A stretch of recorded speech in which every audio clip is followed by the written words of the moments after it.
Bonjour à tous, merci. Donc oui, moi je suis Floriane Emery, je suis néphropédiatre à Montpellier et Margot Van Wisberg qui est néphrologue à Henri Mondor. Donc on va vous parler de notre observatoire des traitements, donc qui s'inscrit dans le 3e plan national maladies rares où l'axe 4 prévoit, comme on le disait tout à l'heure, la promotion de l'accès au traitement dans les maladies rares. Parce que c'est vrai qu'il y a eu beaucoup de recherches, de développement dans le domaine des maladies rares ces 20 dernières années, qui ont mené à la délivrance de plus d'une centaine d'autorisations de mise sur le marché pour des médicaments dits orphelins. Mais comme vous le savez, les besoins thérapeutiques pour nos malades ne sont pas couverts par les traitements autorisés. Et donc, c'est développer des pratiques de prescription hors AMM. Le problème, c'est que ces traitements ne sont pas recensés et que les malades qui en bénéficient ne font pas forcément l'objet d'un suivi précis ou systématique. Et se pose aussi le problème de la prise en charge de ces traitements. Donc, avant la mise en place de l'observatoire, il y avait un premier état des lieux des thérapeutiques prescrits qui avait été débuté avec des enquêtes auprès des CRMR, des CCMR, recherche bibliographique, un travail aussi avec les associations de patients. Et ensuite, au mois de mai 2021, une note d'information ministérielle a donc demandé la création d'un observatoire des traitements au sein des 23 filières maladies rares. Donc, qu'est-ce qu'on attend de nous ? Quelles sont les missions de ces observatoires ?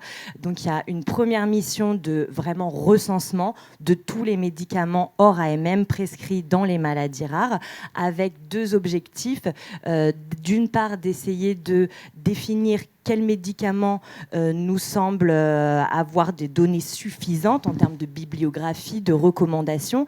Et parmi ces traitements dont les données nous semblent suffisantes, pour lesquels il serait intéressant de faire des demandes d'accès compassionnel, on y reviendra tout à l'heure, et à l'inverse, pour lesquels traitements les données nous semblent encore insuffisantes, pas encore assez de niveau de preuve, et parmi ceux-là, est-ce qu'il y en a certains où il serait intéressant de mettre en place des registres voilà.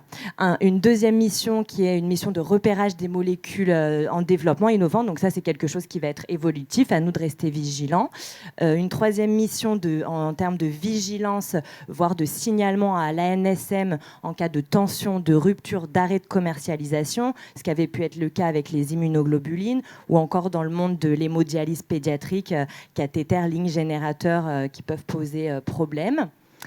Une quatrième mission attendue de ces observatoires, c'est d'identifier, de suivre les difficultés organisationnelles ou financières, que ce soit des difficultés de prescription avec des médicaments où on doit encore faire des ATU sur e-Saturne, des difficultés en termes d'administration avec des galéniques pas toujours adaptés, notamment en pédiatrie, ou des difficultés financières d'accessibilité. On peut citer le magnésium, les bandelettes urinaires ou des médicaments uniquement à délivrance hospitalière, ce qui peut être une difficulté pour les patients.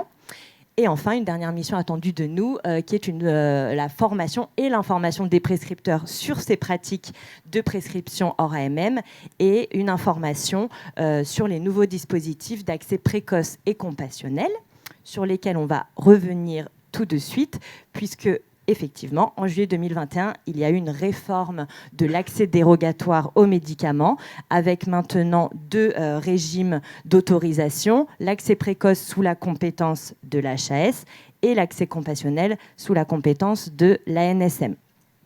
Donc, les accès précoces, c'est des demandes qui peuvent venir uniquement des laboratoires. Un professionnel de santé ne peut pas faire une demande d'accès précoce.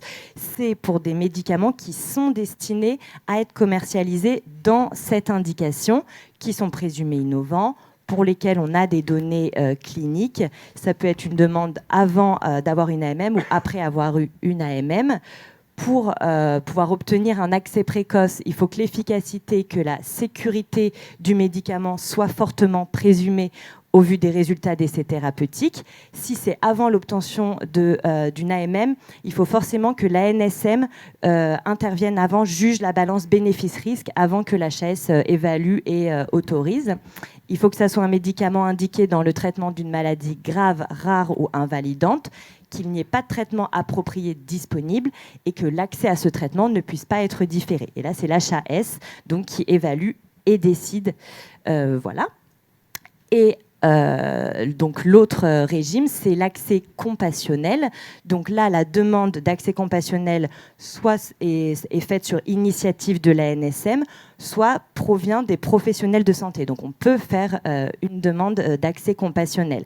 C'est pour des médicaments qui ne sont pas destinés à être commercialisés dans l'indication considérée. Il n'y a pas de démarche du laboratoire en vue de l'obtention d'une AMM, mais ce sont des médicaments qui ont une AMM pour une autre indication. À ce moment-là, quand on obtient un accès compassionnel, le coût du médicament est pris en charge par l'assurance maladie et ils sont assortis d'un protocole d'utilisation thérapeutique et, chose intéressante, d'un suivi des patients traités en termes d'efficacité de sécurité. Et le coût de ce recueil est alors à la charge du laboratoire. Il est imposé au laboratoire pour raison de santé publique. Et ça, c'est donc une évaluation, une décision de l'ANSM. Voilà. Donc, au sein de notre filière, l'observatoire a été mis en place et on a procédé par étapes avec un premier objectif de recensement du coup des pratiques de prescription hors AMM, puis d'identification des traitements d'intérêt pour améliorer la prise en charge des patients et de mettre en place des stratégies spécifiques à notre filière. Donc, dans ce qui a été de l'objectif de recensement, c'est passé par la constitution d'un groupe de travail, le remplissage d'un fichier Excel qui était annexé à la note d'information ministérielle pour recenser tous les traitements hors AMM. Et ça passe également, parce qu'on parlait tout à l'heure, la cartouche traitement annexée à Bamara. Donc, vous savez, Bamara, c'est une application qui permet d'identifier les patients atteints de maladies rares dans notre système de soins. Et donc, le projet, c'est d'y insérer un set données minimum traitement, un onglet supplémentaire où le clinicien devra rentrer le médicament rare, préciser s'il a l'AMM, pas l'AMM, si c'est un accès précoce compassionnel. Quelques données, un remplissage d'environ 5 minutes. L'avantage de ce set de données minimum traitement, c'est que ça nous permettra de recueillir des données en vie réelle où on pourra en tirer des études pharmaco-épidémiologiques. Ça permettra également d'avoir une meilleure visibilité d'utilisation des traitements. On saura combien de patients sont actuellement sous rituximab, etc.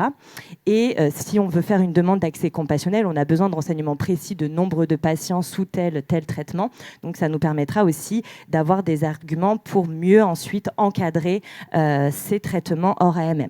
Donc ça, c'est pas du tout contractuel, mais ça ressemblera globalement à ça, un onglet supplémentaire dans Bamara avec quelques renseignements et des éléments de suivi aussi d'efficacité d'événements indésirables. Voilà. Ensuite, je passe la parole à Margot. Donc on a constitué un groupe de travail de 19 personnes issues de différents centres de compétences et de référence répartis sur tout le territoire et également en Outre-mer à La Réunion. Et ces personnes nous ont aidés à compléter justement ce tableau Excel de recensement des pratiques de prescription hors AMM qu'on a regroupé par pathologie. Une donnée manquante actuellement justement à ce tableau qui nous reste à compléter, c'est le nombre de patients sous ces traitements. Donc là, vous avez un aperçu. On a recensé environ une quarantaine de traitements hors AMM. Et il y a également les dispositifs médicaux, notamment en pédiatrie, l'hémodialyse pédiatrique. Là, vous voyez un peu plus en détail, c'est une liste non exhaustive de ces traitements utilisés hors AMM. On peut citer notamment dans le SNI la GEM ou la néphropathie lupique, le Mifortic, le Cellcept ou encore le rituximab.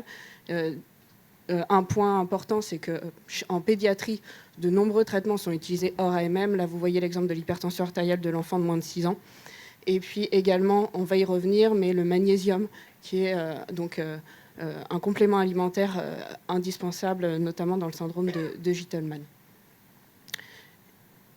Et donc, si on s'intéresse plus particulièrement au syndrome néphrotique idiopathique, des médicaments comme le Prograf, le Mifortic, le Cellcept ou encore le rituximab ont un niveau de preuve élevé, notamment avec des recommandations nationales, notamment les PNDS du syndrome néphrotique idiopathique de l'adulte qui a été mis à jour récemment, et des recommandations internationales avec les KDIGO de 2021 qui recommandent ces traitements, notamment chez les patients qui ont un syndrome néphrotique avec des rechutes fréquentes ou une corticodépendance.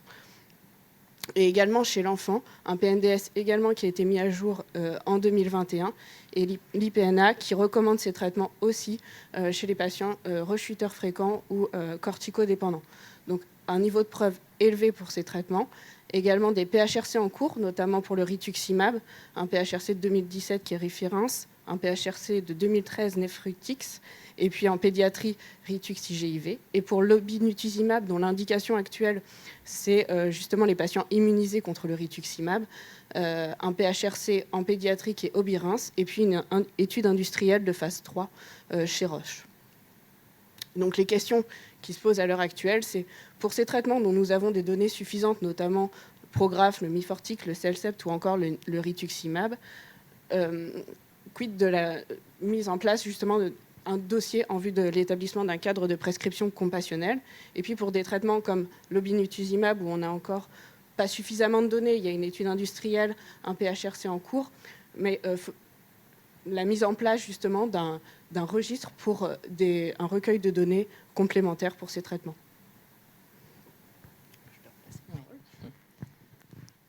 Donc on attendra vos idées tout à l'heure.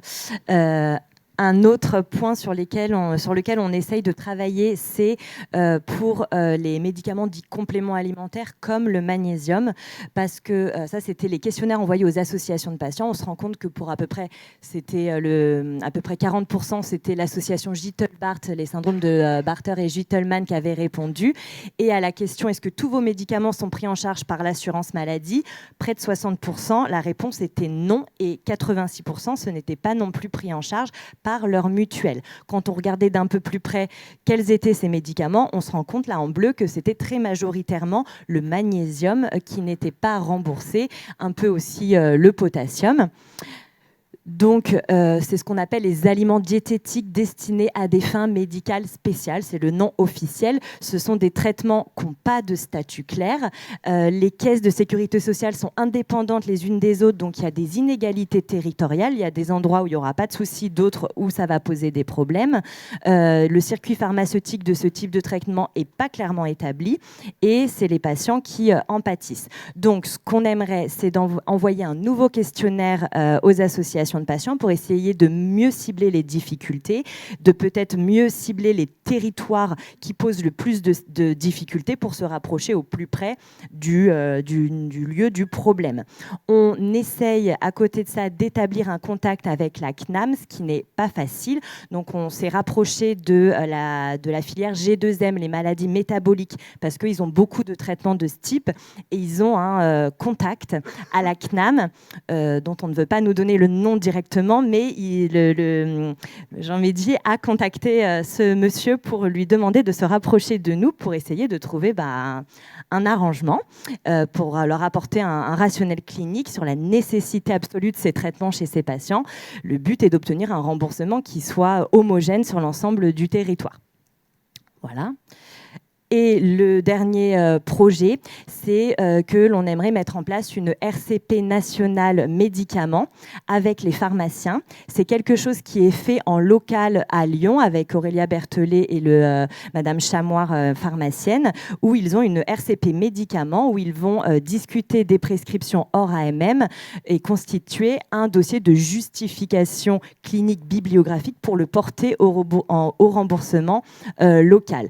Nous, on aimerait étendre ça au niveau national, avec dans un premier temps la création d'un site internet avec une sorte de RCP semi-automatique, où l'idée ce serait d'avoir un site sécurisé où les cliniciens pourraient rentrer le nom du patient, le médicament pour lequel ils sollicitent la RCP médicament, ce qui donnerait accès à un arbre décisionnel par pathologie, par exemple syndrome néphrotique, première ligne, deuxième ligne, etc., à une revue bibliographique par traitement, rituximab, voilà les références bibliographiques, pour avoir vraiment une fiche officielle qu'on peut donner à la pharmacie du centre et pousser au remboursement dans le centre en question. Et en parallèle, mettre en place des RCP en présentiel, en visio, peut-être 2 fois par an, où on pourrait présenter les dossiers qui posent le plus de soucis. Ce n'est pas pour se substituer au RCP national pour l'indication du traitement, mais bien pour la justification pour remboursement. Donc, je vais laisser la parole à Aurélia, qui va nous en dire un peu plus pour ce point-là. Merci beaucoup. Merci. Hop. Ah, merci.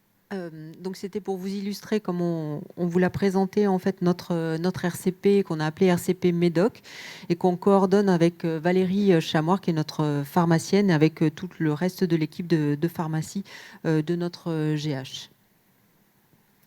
Donc, comme ça vous a été tout à fait expliqué, la mise en place de cette RCP est partie du constat où on devait répondre à des exigences réglementaires, en particulier sur le contrat d'amélioration de la qualité et l'efficience des soins et la prise en charge des molécules onéreuses dans le cadre de la T2A.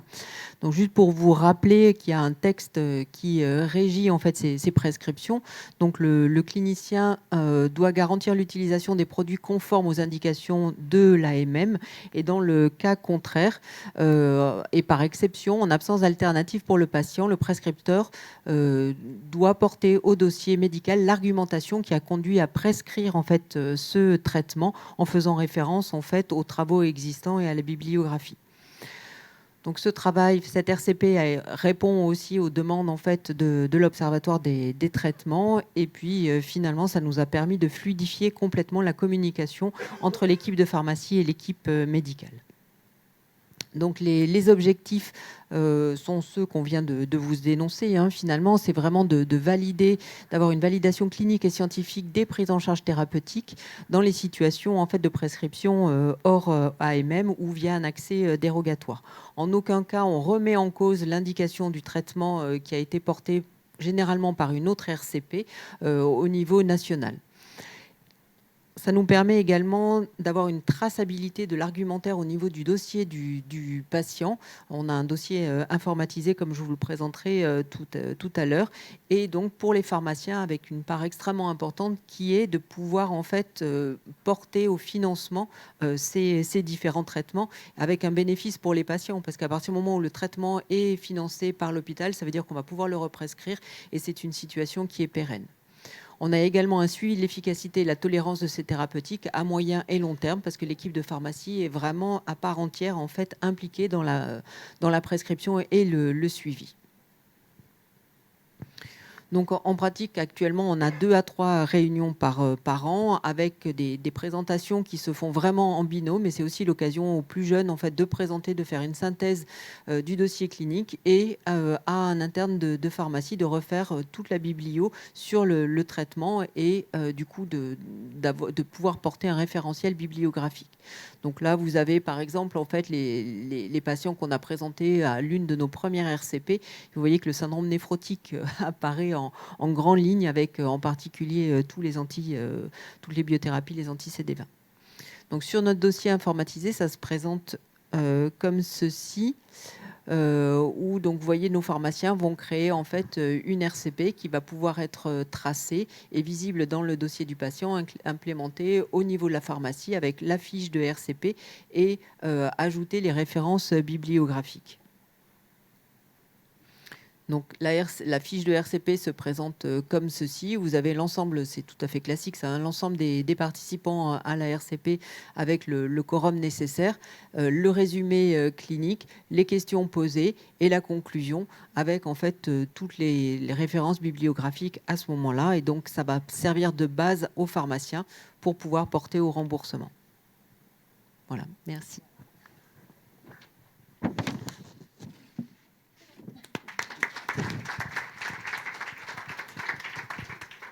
Merci beaucoup pour cette présentation et pour tout le travail. On a le temps pour quelques questions sur l'Observatoire des traitements. Questions, remarques, commentaires, suggestions. Un petit commentaire, il se trouve alors on a quand même la chance en France encore à l'heure actuelle de pouvoir avoir accès à toutes ces thérapeutiques sans trop de problèmes. C'est vrai qu'on utilise beaucoup de traitements, notamment dans le syndrome néphrotique, puisque vous avez listé un certain nombre de médicaments. Je crois qu'il y a que 2 molécules qui ont vraiment officiellement l'AMM, à savoir la cyclosporine et les corticoïdes. Et c'est vrai qu'on a un arsenal thérapeutique qui est quand même assez conséquent. et qu'à l'heure actuelle, à ma connaissance, moi, je n'ai pas connaissance de centres qui ont eu des problèmes de délivrance des médicaments du fait de l'utilisation de ces molécules hors AMM. Donc, je ne sais pas si en pédiatrie, ça pose plus de problèmes. En tout cas, nous, les services adultes, pour l'instant, voilà, le rituximab, aucun problème. Le Gazivaro, si besoin, effectivement, aucun problème. Et ça, on discute dans toutes les RCP. J'ai jamais eu de retour, en tout cas, comme quoi il y avait des problèmes. Donc, je pense que c'est important de faire un état des lieux sur, effectivement, toutes les molécules qui existent. Je pense que ce que vous avez mis en place, à Lyon, vous l'avez mis en place parce qu'on vous l'a demandé, ou c'est une initiative spontanée, personnelle, avec les pharmaciens, d'accord? Oui, Stéphane. Attends. Non, je vais te passer le micro. En fait, pour les médicaments, en particulier rituximab, hors ces indications AMM, on a une obligation de faire la RCP. C'est en fait, nous, ça fait 5 ans qu'on nous l'a imposé de façon claire et nette. Donc, on a fait à peu près le même truc pour chaque indication de façon globale. Donc, comme ça, ils ne cassent plus les pieds à remplir encore des papiers. Mais ça, nous, ça a été vraiment obligatoire. C'est-à-dire qu'à un moment, il y a un patient est arrivé, il n'y avait pas le truc, ils n'ont pas voulu le délivrer, quoi. Donc, clairement, donc c'est tout à fait possible. C'est très variable en fonction des centres. Et nous, dès que c'est cher, ils font attention. Je vous rappelle aussi qu'il y a les PNDS. Un des objectifs aussi des PNDS, c'est pouvoir recenser toutes ces molécules qu'on utilise hors AMM. Et ça, effectivement, ça permet de renvoyer nos collègues avec leur direction s'il y avait un problème de délivrance. Voilà, donc c'est important de pouvoir lister toutes ces molécules et qu'elles puissent apparaître clairement, à condition bien sûr qu'on ait des données fiables sur ces molécules, mais que ça puisse apparaître dans les PNDS. Et là, il y a un gros travail qui a été fait, notamment pour le syndrome néphrotique, où il y a beaucoup de ces molécules, où on prend le soin de l'actualiser. Il a été publié la première fois en 2008, avec 2 actualisations, donc parce qu'effectivement, ça change, ça bouge beaucoup, donc c'est important de tenir à jour ces PNDS. Oui,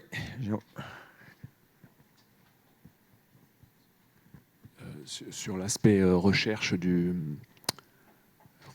l'observatoire qui est envisagé avec des modules dans Bambara. Bon, on sait que dès qu'on demande du travail en plus, c'est pas forcément évident à ce que les centres suivent.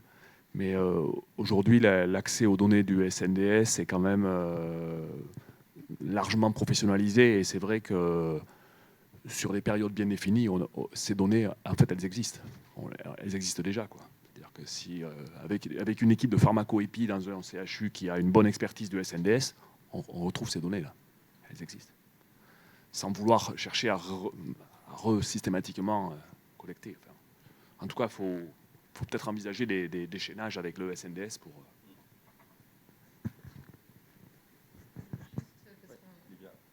Bonjour, Olivia Boyer à Necker, donc pour Amarea, SNI et Math. Parce qu'on en discutait avec Vincent, pour l'obinutuzumab dans le syndrome néphrotique, c'est vrai que c'est intéressant d'avoir des données en vie réelle, mais il y a aussi un essai ouvert financé par Roche pour l'obinutuzumab dans le syndrome néphrotique de l'enfant, et Vincent me disait que vous y participiez à Mondor et nous aussi. Donc pour les centres qui sont ouverts, il faut quand même plutôt favoriser l'inclusion des patients dans l'essai thérapeutique pour avoir des vraies données fiables, et pour les autres, on peut bien sûr reprendre en prospectif le suivi des patients. Et puis je voulais rebondir, comme on a monsieur Vauchel à côté, sur le magnésium. C'est quand même dingue, parce que c'est quoi, 60 € par mois en général. Moi, j'ai des patients comme vous qui n'arrivent pas à avoir le remboursement du traitement. Donc ce qu'on fait, c'est qu'on fait donner cet argent par la MDPH, et pour les familles très défavorisées, ils utilisent l'argent pour manger et pas pour acheter le magnésium. Donc il faut vraiment qu'on arrive à trouver une solution. Quand on en est à prescrire des traitements qui coûtent plusieurs milliers d'euros par dose et qu'on n'arrive pas à rembourser le magnésium, c'est quand même très paradoxal. Pour répondre rapidement, parce que j'ai cru comprendre qu'il y avait une différence sur les caisses locales.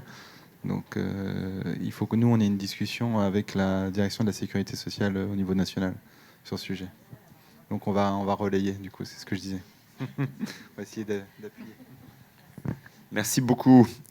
Juste oui, une Aurélia. petite remarque. L'objectif en fait de la mise en place de ces RCP est d'essayer de simplifier en fait le parcours. C'est pas forcément pour les centres de référence qui ont mis en place déjà en fait des choses avec leurs pharmaciens, mais pour essayer d'avoir une traçabilité et d'aider les centres de compétences qui n'ont pas forcément les moyens pour justement arriver à tracer et pour favoriser la prescription des traitements.